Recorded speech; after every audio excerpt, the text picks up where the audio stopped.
The ballroom fell silent the moment the Duke kicked the doors open. Conversation shattered like glass beneath the echo of his boots. Lady Evelyn Hargrave had just raised the silver goblet to her lips when the crowd parted, revealing the tall, dark figure striding through the chandelier's golden glow. 5 years ago they had called her mad. 5 years ago they had locked her behind iron bars, and now the most feared duke in England had just crossed an entire ballroom to kneel before her. "Forgive me." The word fell so heavily into the music-stilled air that every noble in attendance held their breath. Evelyn did not move. Her hand trembled slightly around the goblet, though no one but the Duke standing before her could see it. Adrian Beaumont, Duke of Beaumont, did not kneel for anyone. He was the man London whispered about in quiet drawing rooms. The king's cold advisor, the ruthless reformer, the Duke who could ruin fortunes with a single letter. And now he was kneeling before the woman society had once declared insane.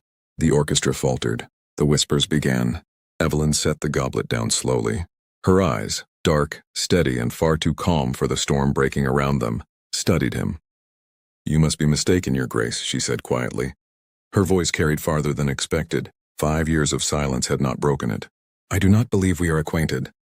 The Duke lifted his head. Up close, Evelyn could see the exhaustion carved into his face. His dark hair had been tousled by the wind, his jaw shadowed with sleepless nights, and his eyes. Those eyes held something that startled her. Guilt, deep enough to drown in. "You know exactly who I am," he said softly. "And I know exactly who you are." The murmurs grew louder. Several ladies fanned themselves with renewed interest. 5 years earlier, Evelyn Hargrave had vanished from society overnight. No scandal explained it, no letter clarified it. She had simply disappeared. Some said illness, others said madness, others said worse.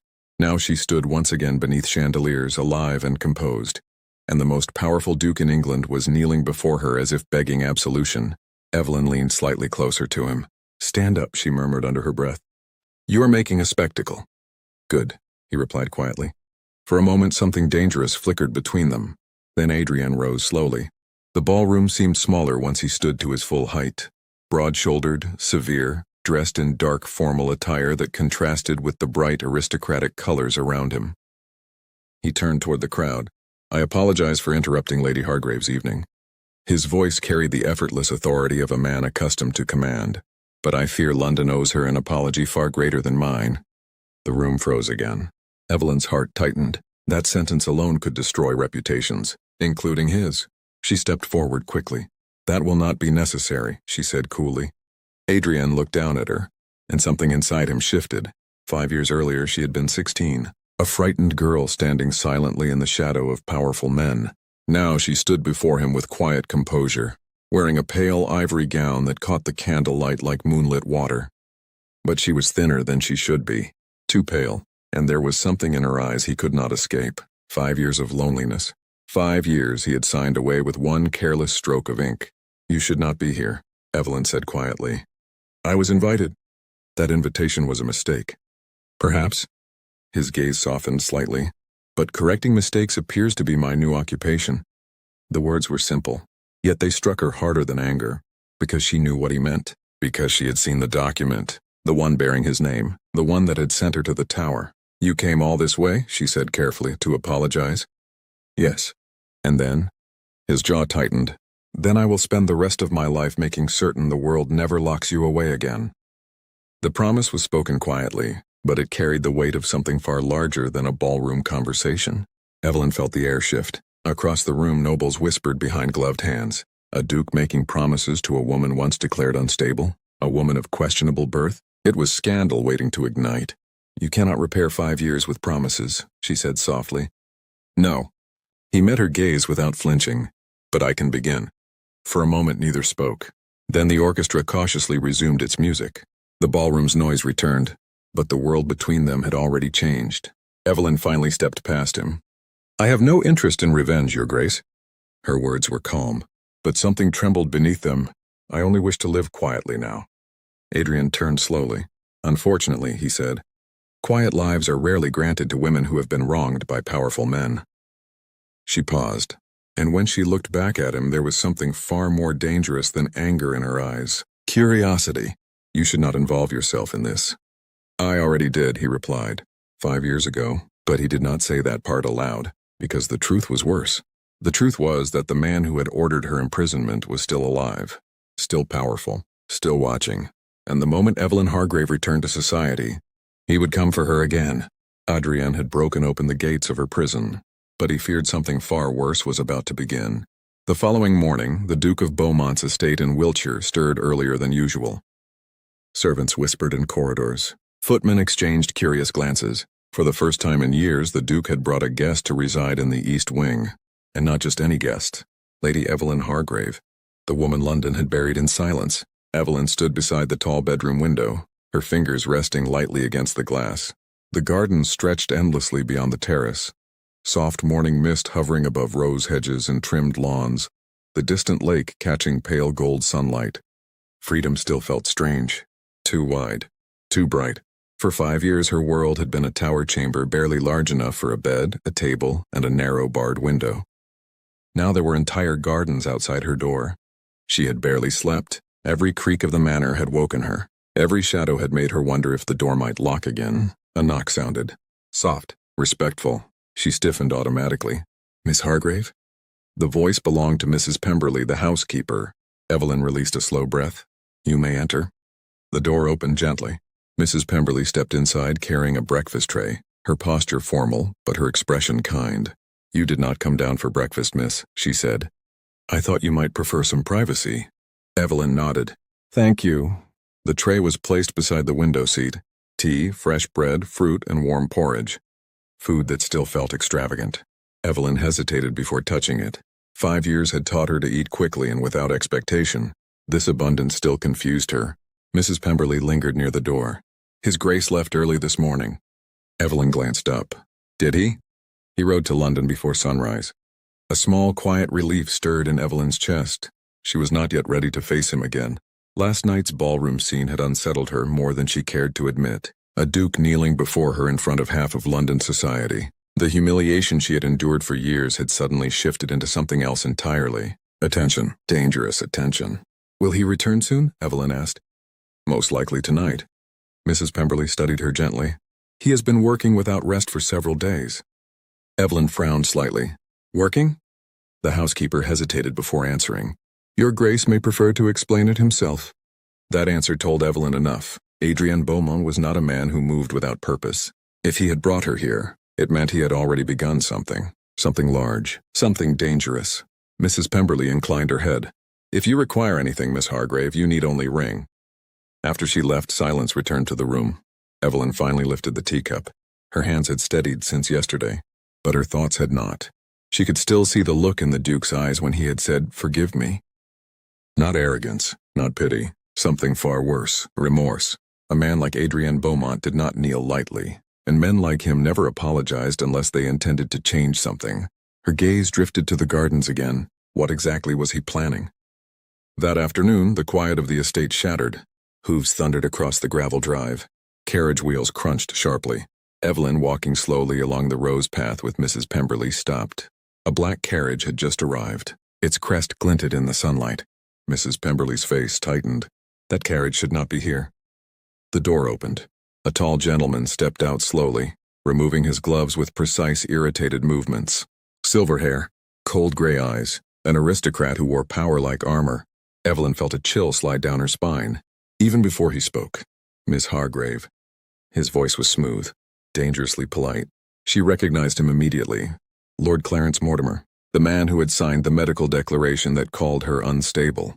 The man whose report had justified her confinement. Mrs. Pemberley stepped forward quickly. "Lord Mortimer, His Grace is not—" "I am not here for the Duke." His eyes remained fixed on Evelyn. "I am here for her." Evelyn stood very still. 5 years ago she had been 16, frightened, alone. Today she met his gaze without lowering her head. "You seem surprised to see me alive, my lord." Mortimer smiled faintly. "A misunderstanding from the past. 5 years of imprisonment is rarely called a misunderstanding."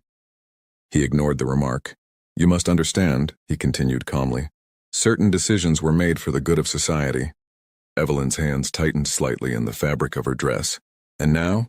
Now I hear the Duke of Beaumont has taken an unfortunate interest in correcting those decisions." His gaze sharpened. That could become problematic. For the first time, real fear stirred inside her, not because of Mortimer, but because she suddenly understood something. Adrian Beaumont had not simply freed her. He had challenged the man who had destroyed her life. Mortimer stepped closer. "I suggest you leave this estate quietly." His voice dropped lower, for everyone's benefit. Evelyn lifted her chin. "I've already spent 5 years disappearing for the benefit of others." The aristocrat's smile vanished. "Careful, Miss Hargrave." Then he delivered the words softly.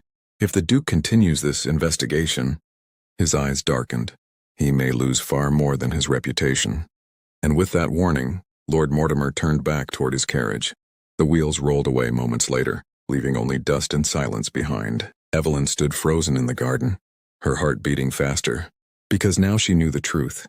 Adrienne Beaumont had not only opened her prison, he had declared war on the man who put her there, and men like Lord Mortimer did not lose quietly. Adrian Beaumont returned after nightfall.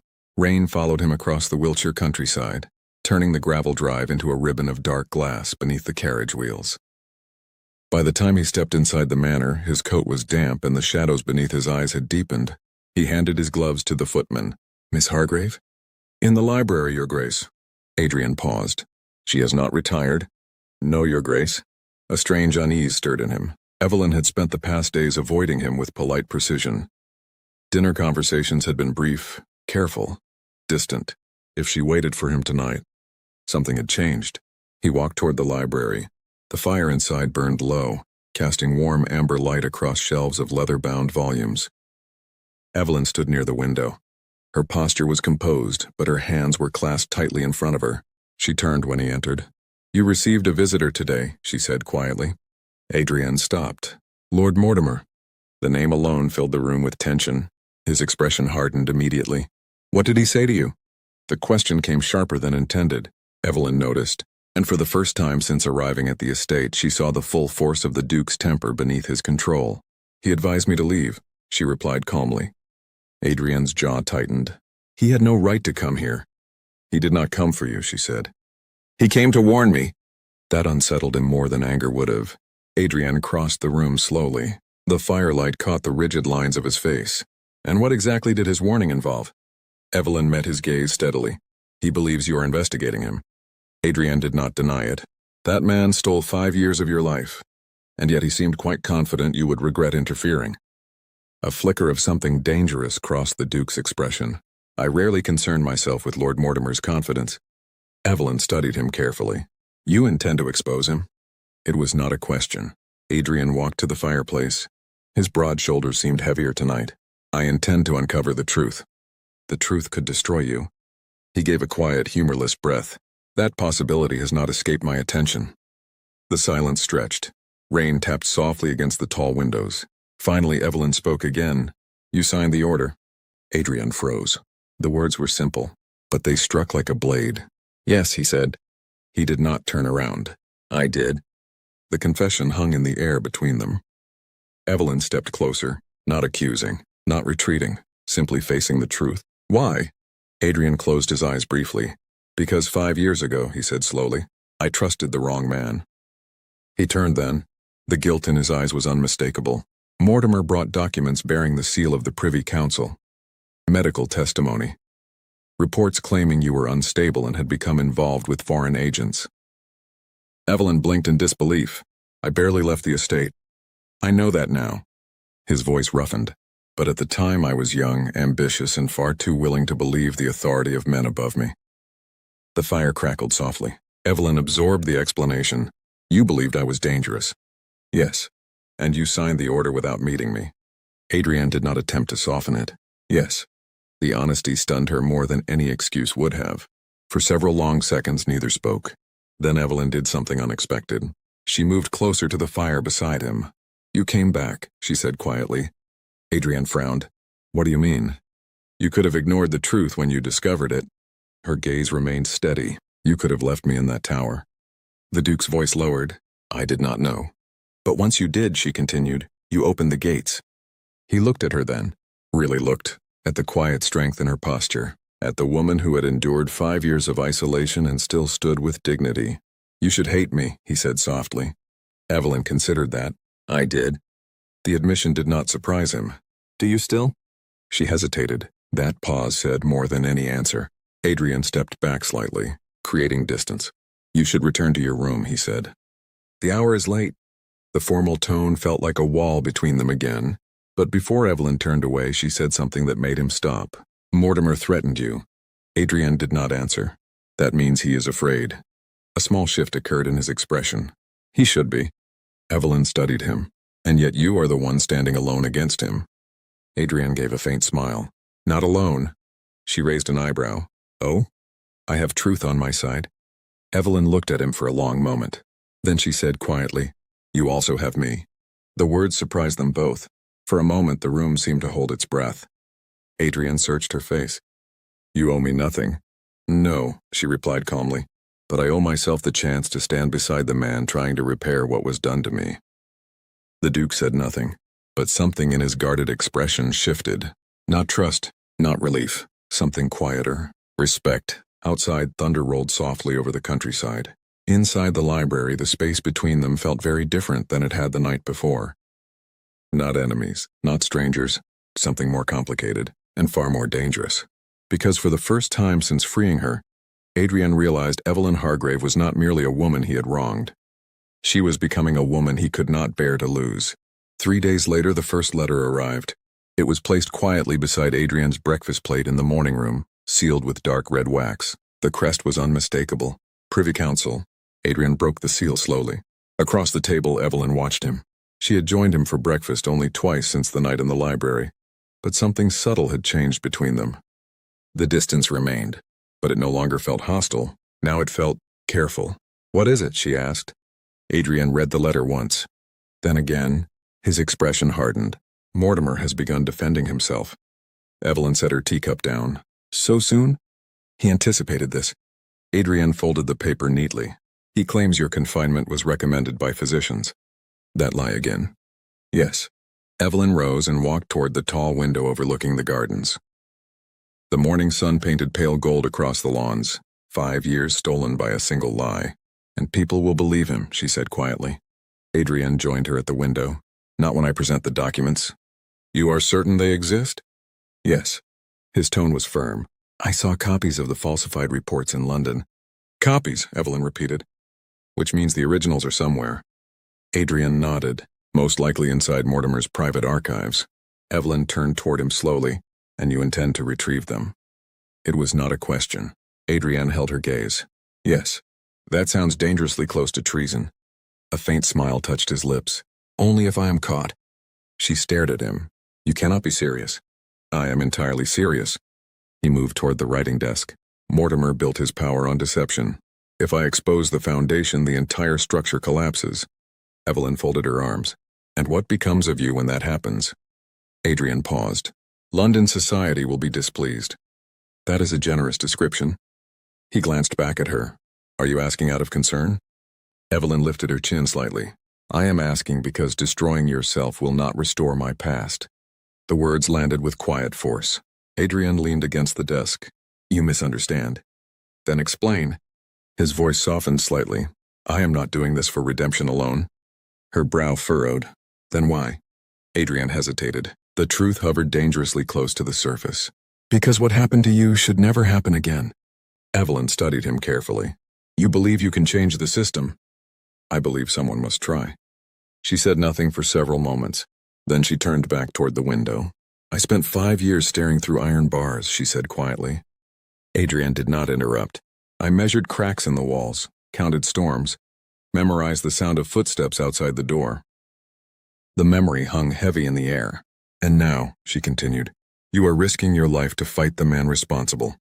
Adrian watched her carefully. "You think I am reckless?" "No." She turned toward him again. "I think you are dangerous." That surprised him. "To whom?" Evelyn's eyes darkened slightly. "To every man who believed I would remain silent forever." The words carried a quiet strength that sent something unexpected through him. Admiration. But Evelyn was not finished. "There is something else you should know." Adrian straightened. "What?" She hesitated. For the first time since he had known her, uncertainty crossed her expression. "Mortimer did not simply want the estate." Adrian frowned. "What do you mean?" Evelyn walked slowly toward the desk. "My father died 3 weeks before I was imprisoned." "I know." "He left a document. Adrian's eyes sharpened. A will? Not exactly. Evelyn reached into the pocket of her dress. Carefully, she unfolded a small worn piece of parchment. I managed to hide this before they took me away. Adrian took the paper. His heart sank as he read. It was a handwritten statement from the late Baron Hargrave. Not a formal will, but clear enough. It granted Evelyn permanent residence on the estate, and forbade the property from being sold while she lived. Adrian looked up slowly. That land was worth a fortune. Yes, and Mortimer was the executor of the estate. Evelyn nodded. So the moment my father died. You became an obstacle, Adrian finished quietly. She gave a small, bitter smile, a very inconvenient one. Adrian set the document down carefully. Everything suddenly made perfect sense.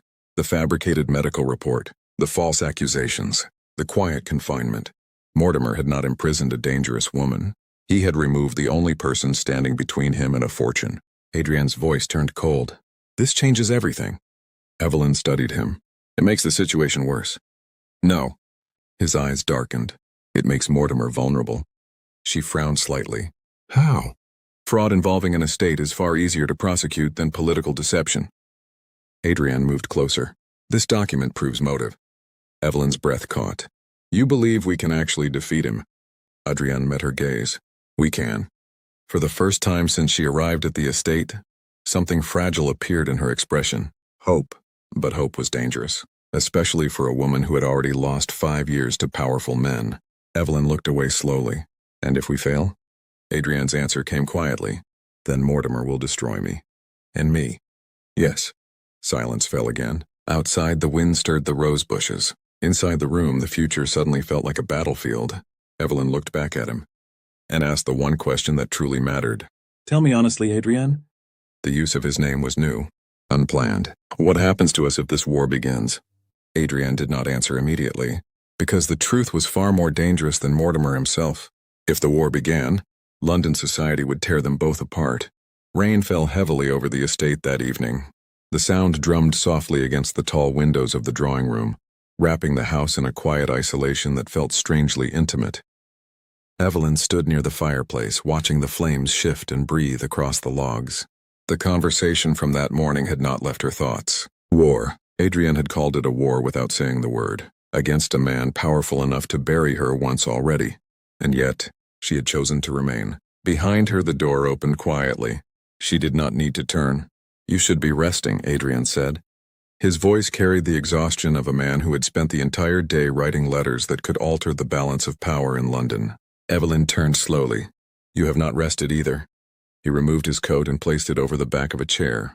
Sleep has not been particularly cooperative. Because of Mortimer? Because of everything. His gaze settled on her. The firelight softened the severe lines of his face, revealing something rarely seen by society. Vulnerability. You should not be standing, he added gently. You walked through the gardens for nearly an hour this afternoon. Evelyn frowned. You were watching me? I was ensuring you did not collapse. I am not fragile. No, he agreed quietly. You are not. The words carried an unexpected warmth. Evelyn moved closer to the fire again. For several moments, neither spoke. The silence between them had begun to change. Not empty, charged. Adrian, she said at last. He looked up immediately. Yes? You asked me once what I wanted for my life. He remembered the conversation clearly. What is your answer? Evelyn hesitated. The truth felt strangely difficult to say aloud. I want peace. Adrian studied her. That seems reasonable. It is also unlikely. He allowed himself a faint smile. Yes. The rain grew heavier outside. Lightning briefly illuminated the room. Evelyn watched the storm. 5 years, she said quietly. Adrian's posture stiffened slightly. I try not to think about it, she continued. But sometimes the memories return. He did not interrupt. In the tower, she said slowly, I often wondered whether anyone would ever notice I was gone. Adrian felt something tighten painfully in his chest. And now, he asked. She turned toward him. Now the most powerful duke in England is risking everything to correct what happened. He held her gaze. That does not make the past disappear. No, she agreed. But it changes how I see the man responsible. Adrian's voice lowered. You should not see me kindly. I do not. The answer was immediate, honest. But I do see you differently. That surprised him. How? Evelyn walked slowly toward him. 5 years ago you were a man who trusted the wrong people. She stopped only a step away. Today you are a man willing to stand against them. Adrian searched her face carefully.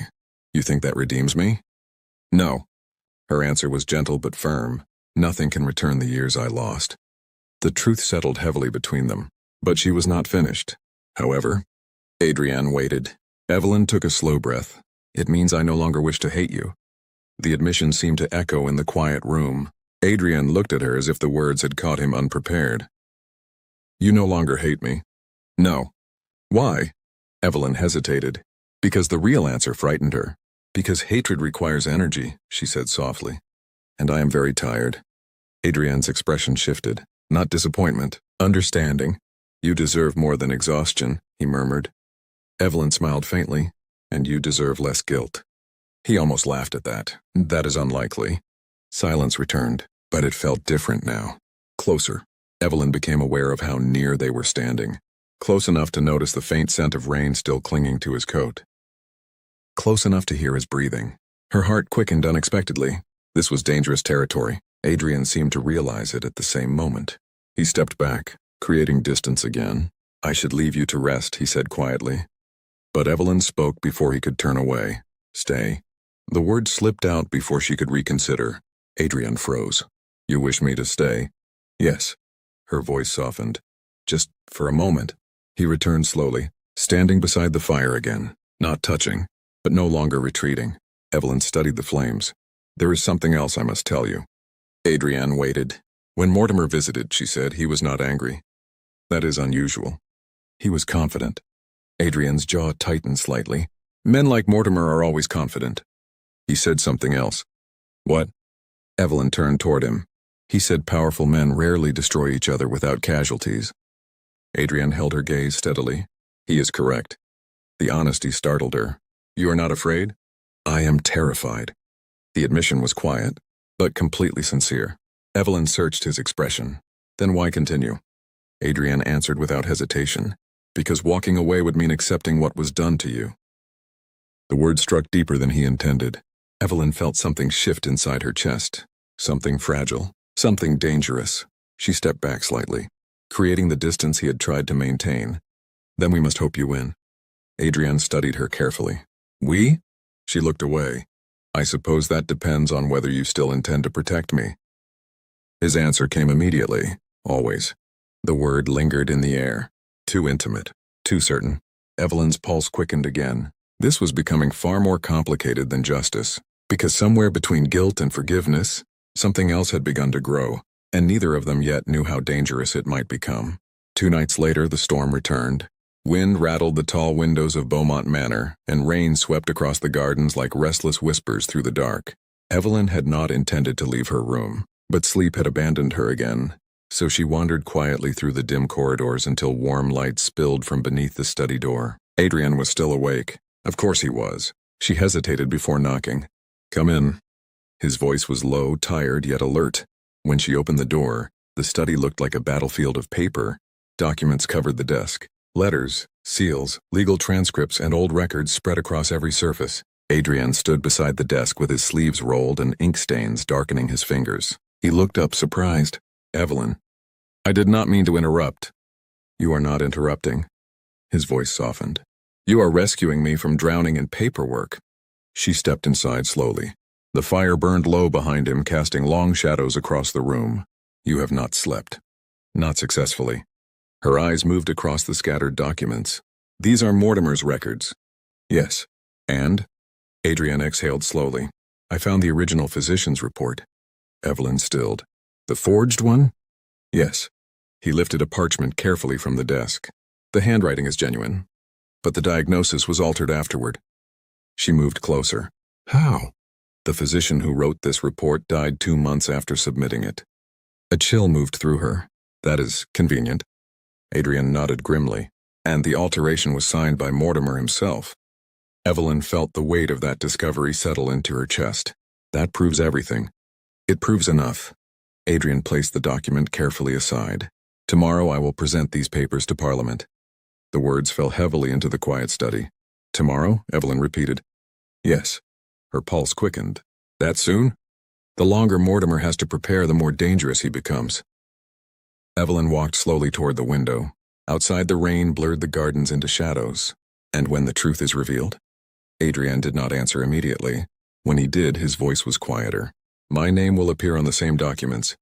She turned sharply. You intend to confess? Yes. The word was calm, unavoidable. Evelyn crossed the room quickly. No. Adrian blinked. No. You were deceived. That does not erase responsibility, but it does change it. He shook his head slowly. The law does not care about intentions, and neither does society, she added. Which means they will destroy you. Adrian met her gaze evenly. Perhaps. Her frustration rose quickly. You speak as if that means nothing. It means everything. Then why accept it? His voice lowered. Because the truth matters. Evelyn's chest tightened. So does your life. For the first time, something flickered in Adrian's guarded expression. You think I am sacrificing myself, aren't you? Yes. The honesty stunned her. Silence stretched between them. Finally, Evelyn spoke again. You are not doing this only for justice. Adrian watched her carefully. What do you mean? You are doing this for me. The truth hung between them like fragile glass. Adrian did not deny it. Yes. Her breath caught slightly. That is foolish. I have been called worse. You could lose everything. His gaze softened. I nearly lost you. The words left him before caution could stop them. Evelyn felt the impact immediately. The room seemed smaller suddenly. Too close, too full of things neither of them had intended to say. You barely know me, she whispered. Adrian took a step closer. I know enough. Enough to ruin your life? If that is what justice requires. Evelyn's heart began to beat faster. This is madness. Perhaps. Another step closer. But it is honest madness. She looked up at him. The distance between them had disappeared. Adrian? The name slipped out before she could stop it. His expression shifted instantly, a quiet intensity replacing exhaustion. Say it again. She shook her head softly. I should not have said that. Why not? Because it makes this personal. His voice softened. It has been personal from the moment I opened that tower door. The memory rushed between them. 5 years of darkness, a single moment of freedom. Evelyn's voice lowered. You feel responsible for me. Yes. That is not the same as caring. Adrian studied her for a long moment. Then he said something that changed everything. You are wrong. Her breath caught. I care for you, he said quietly. Far more than is wise. The confession settled into the room like thunder after lightning. Evelyn felt her pulse racing. You cannot mean that. I do. This is guilt. It began as guilt. His voice deepened. But it is not guilt now. Silence fell again. Heavy, dangerous. Evelyn stepped back, trying to regain control of the moment. You are about to face Parliament tomorrow. Yes. You could lose your title. Yes. You cannot complicate matters further by... He interrupted gently. By caring about you? Her voice trembled slightly. Yes. Adrian held her gaze. I already do. The simplicity of the admission made her chest tighten. For 5 years she had been invisible, forgotten, unwanted. Now the most powerful man in England stood before her, risking everything for her freedom, and confessing something far more dangerous. Evelyn looked away first. You should not say such things. Why? Because if you fall tomorrow... She stopped. Adrian stepped closer again. And if I fall? Her voice softened. Then I will lose the only ally I have. The answer hung unfinished between them. Adrian understood the rest. The storm outside quieted slowly. Inside the study, the silence between them had changed forever. Because both of them now understood the truth. Tomorrow could destroy everything. And yet neither of them could walk away. London held its breath the next morning. Carriages crowded the street before the Parliament chambers, their wheels grinding against wet stone as noblemen and officials hurried inside. Rumor had already spread. The Duke of Beaumont was bringing accusations against Lord Clarence Mortimer, a scandal between two of the most powerful men in England. Inside the chamber, voices murmured beneath the tall vaulted ceiling. Adrian Beaumont stood near the center aisle, dark coat immaculate, posture rigid with quiet resolve. Evelyn stood beside him, not behind him. Beside him, several council members stared openly at her. Some recognized the name. Others remembered the whispers. The girl who had vanished. The woman now returned. Adrian leaned slightly toward her. You do not have to remain. Evelyn kept her gaze forward. 5 years ago I had no voice. Her tone was calm. Today I intend to use it. Something like pride flickered across Adrian's expression. At the far end of the chamber, Lord Mortimer entered. His silver hair gleamed beneath the lantern light, his expression composed as ever. But when he saw Evelyn standing beside the Duke, for the first time, uncertainty crossed his face. The hearing began. Documents were presented. Witness statements read. Mortimer's voice carried across the chamber as he defended himself with practiced elegance. The confinement was recommended by physicians, he said smoothly. I merely acted in the interest of public safety. Adrian stepped forward. Then perhaps the council would care to see the physician's original report. A murmur rippled through the room. The Duke placed the parchment on the magistrate's desk. The diagnosis was altered after the physician's death. Several council members leaned forward. Mortimer's expression tightened. Adrian continued. And the alteration was signed by Lord Mortimer. The chamber erupted into whispers. Mortimer's voice sharpened. This is absurd, a fabrication. Adrian did not raise his voice. Then perhaps you can explain the estate transfer filed 3 months after Miss Hargrave's confinement. Another document slid across the desk. The magistrate examined it slowly. The silence grew heavy. The estate was sold under your authority, Adrian said calmly. To a company operating under your nephew's name. The trap had closed. Mortimer's composure finally cracked. That girl has no claim. His voice echoed across the chamber.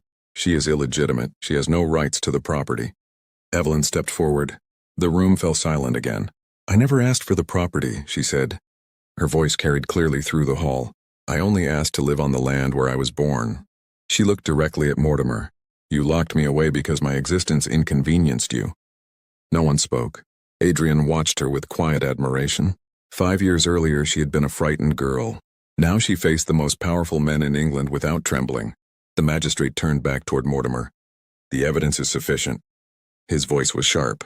Lord Clarence Mortimer, you stand accused of fraud, conspiracy, and abuse of authority. Mortimer's face paled. The chamber erupted into stunned voices. But Adrian stepped forward once more. There is one more matter.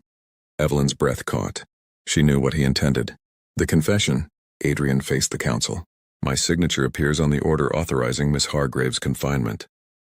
Silence fell instantly. I trusted the documents presented to me, he continued steadily. But my failure to question them allowed an innocent woman to suffer 5 years of imprisonment. Evelyn's chest tightened. Therefore, Adrian finished quietly, I accept whatever judgment the council deems appropriate. The chamber remained silent. The magistrate studied him for a long moment. Then he spoke. You were deceived. Adrian did not argue. But you returned, the magistrate continued. You investigated the matter and presented the truth before this council. A pause. Such actions do not excuse negligence. Adrian waited. But they do reveal character. The magistrate closed the documents. The council will not pursue charges against the Duke of Beaumont. Relief spread through the chamber. Evelyn closed her eyes briefly. Mortimer, however, had no such fortune. The magistrate's voice hardened. Lord Clarence Mortimer will be stripped of title and remanded for trial under charges of fraud and unlawful confinement. Guards stepped forward. Mortimer's gaze burned with hatred as he was escorted from the room. But he was powerless now. The hearing ended soon after. Outside, London buzzed with the news. Inside the quiet courtyard, Adrian turned toward Evelyn. It is finished, he said softly. She studied him carefully. You nearly destroyed yourself. Would it have been worth it? Evelyn stepped closer. Yes. The answer surprised them both. For a moment they simply stood there, the weight of the past slowly lifting. You are free now, Adrian said. You may go anywhere you wish. Evelyn tilted her head slightly. And if I choose to stay? His breath caught. You would stay? She gave a small smile. You once asked what I wanted for my life. Yes. I want to live without fear. Adrian nodded slowly. That is something I would like to offer. Evelyn stepped closer, close enough that only he could hear her next words. But understand something first, Your Grace. His brow lifted. I am not staying because I owe you gratitude. I would never ask for that. I am staying, she said softly. Because somewhere between anger and forgiveness, she met his gaze. I began to care for the man who broke open the gates. Adrian's voice lowered. Then allow me to spend the rest of my life proving that decision wise. Her smile deepened. That will require patience. I have already waited 5 years. He offered his arm. This time Evelyn took it willingly, not as a rescued woman, but as an equal. Together they stepped into the London sunlight. The past behind them. the future uncertain, but for the first time, it belonged to them both.